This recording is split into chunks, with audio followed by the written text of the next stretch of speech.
अखिलेश यादव के ऊपर और उनके परिवार के ऊपर बहुत बड़ा पाप है।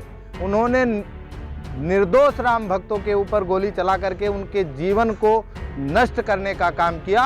जहाँ सभी धर्म एक साथ हैं, सभी लोग एक साथ हैं, ना कोई छोटा है, ना कोई बड़ा है, ना कोई अमीर। हमारी आस्था पर भी राजनीति करते हैं, इससे हम लोगों को शर्म आती है ऐसे समाजवादी पार्टी और कांग्रेस के नेताओं पर। उस दिव्यतम व्यवस्था को देख करके इनको जो पीड़ा हुई, उस पीड़ा से इनको रहाइश नहीं हुई, रहा नहीं गया, तो ये पहुंच गए वहां भी राजनीति करने के लिए। तो कहीं अब इसी में डुबकी लगा लें और हम भी जो भी राम भक्तों पर अत्याचार किए थे उस पाप को आज ही धो के चले जाए, क्योंकि इन्होंने कभी ऐसा कोई आयोजन नहीं किया। सेफाई महोत्सव किया, एक ऐसा कुंभ जिस जो 144 साल बादों से जिस पे पूरे विश्व की आस्था टिकी हुई है, केवल भारत के ही लोगों की आस्था नहीं है, लेकिन उसमें अभी तक अखिलेश यादव को नहीं दिखाई दे रहा था। उनको भी लगा कि इस कुंभ में जा करके मुझे अपने भी पाप को धोना चाहिए, और उन्होंने 11 बार डुबकी लगा करके अपने पाप को धोया। कांग्रेस के लोग भी आ रहे हैं, खड़गे भी आ रहे हैं, सारे लोग आ रहे हैं।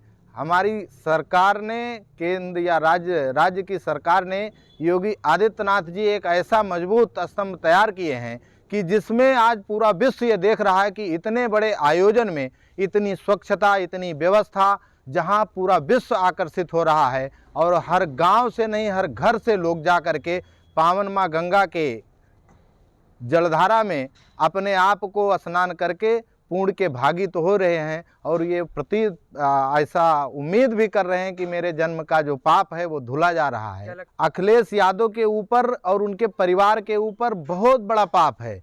उन्होंने निर्दोष राम भक्तों के ऊपर गोली चला करके उनके जीवन को नष्ट करने का काम किया, और राम भक्तों को वीरगति प्राप्त हुई। वो राम काज के लिए गए थे, उन्होंने प्रण किया था, राम काज कीन्हे बिना मोह कहाँ विश्राम। तो हम राम भक्त हैं और हम सनातन भक्त हैं, हम हिंदू हैं, तो हमारी आस्था भी मजबूत है।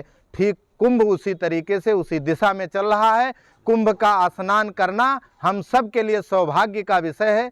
कुंभ एक ऐसा महाकुंभ जो अखिलेश यादव भी 5 साल तक सरकार में रहे, मुख्यमंत्री रहे, उन्होंने कभी ऐसा कुंभ का दर्शन नहीं कराया जैसा पूज्य योगी आदित्यनाथ जी ने विगत 10 वर्षों से हमको दर्शन कराया। अभी जो ये महाकुंभ का मेला लगा हुआ है, ये 142 वर्ष बाद लगा है, 144 वर्ष के बाद लगा है। और ये कुंभ जो है हमारे लिए सबसे पवित्र का ग्रंथ है। यहाँ इस मेले में ये इन्होंने जो डुबकी लगाई है वो अपने जितने पाप किए थे सब धो के चले आए हैं। इनके पास कुछ था नहीं, तो कहीं अब इसी में डुबकी लगा लें और हम भी जो भी राम भक्तों पर अत्याचार किए थे उस पाप को आज ही धो के चले जाए, क्योंकि इन्होंने कभी ऐसा कोई आयोजन नहीं किया। सेफाई महोत्सव किया, जहाँ नाच नचाया वो उनको अच्छा लगता था, वो किसी योगी जी ने नहीं किया।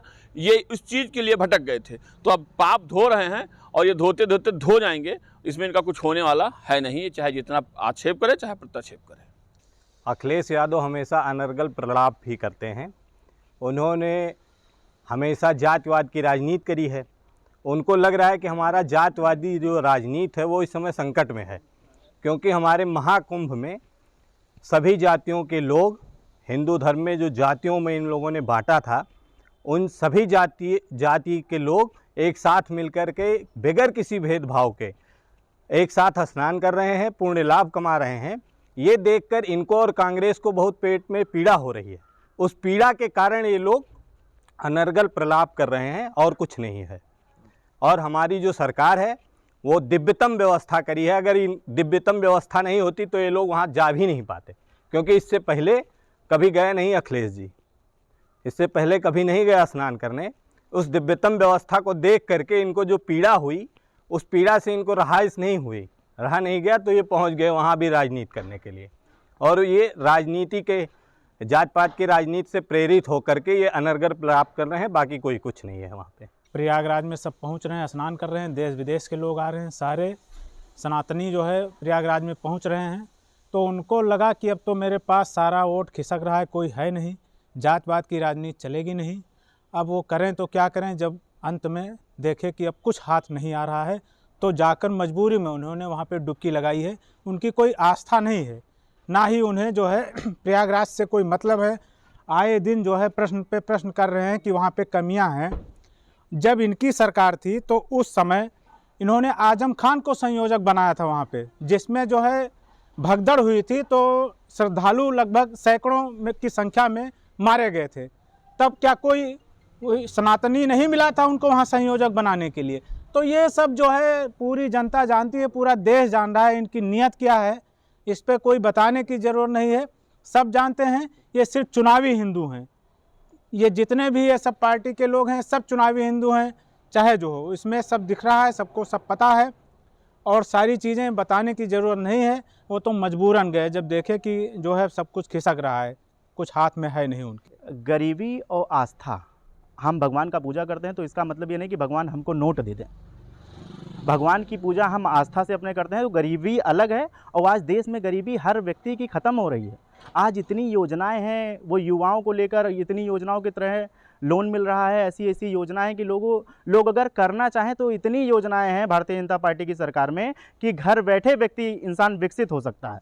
और गरीबता की जो ये लोग बात कर रहे हैं ये इनके समय में था, और ये वही लोग देखना चाहते हैं कि फिर से वो दृश्य आए। ये दृश्य आने वाला नहीं है क्योंकि ये मोदी और योगी जी की सरकार। व्यवस्थाएं बहुत अच्छी हैं। जिन लोगों को व्यवस्थाएं पे बिल्कुल अंकुश लगाने का, या अगर कोई ऐसी विषय आती हैं तो वो जाके व्यक्ति एक बार प्रयागराज में महाकुंभ में स्नान लगाए, उसको लगेगा बिल्कुल अच्छी व्यवस्था है।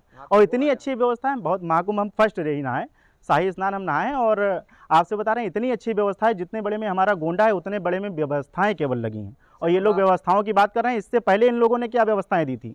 जो लोग हमारे सांस्कृतिक और जो हमारे लोगों को विरासत का विरोध करते हैं, उन्होंने उत्तर प्रदेश की सरकार ने उस समय का उनको संयोजक बना के रखा था, आजम खान जी को। तो ये बड़ा दुर्भाग्य का विषय है। आज हमारा प्रदेश और देश बहुत सुंदर है, और महाकुंभ में आप सभी लोग जाइए, हमारा निवेदन है। और हमको लगता है कि बहुत अच्छा है। ये लोग हमारी आस्था पर भी राजनीति करते हैं, इससे हम लोगों को शर्म आती है ऐसे समाजवादी पार्टी और कांग्रेस के नेताओं पर।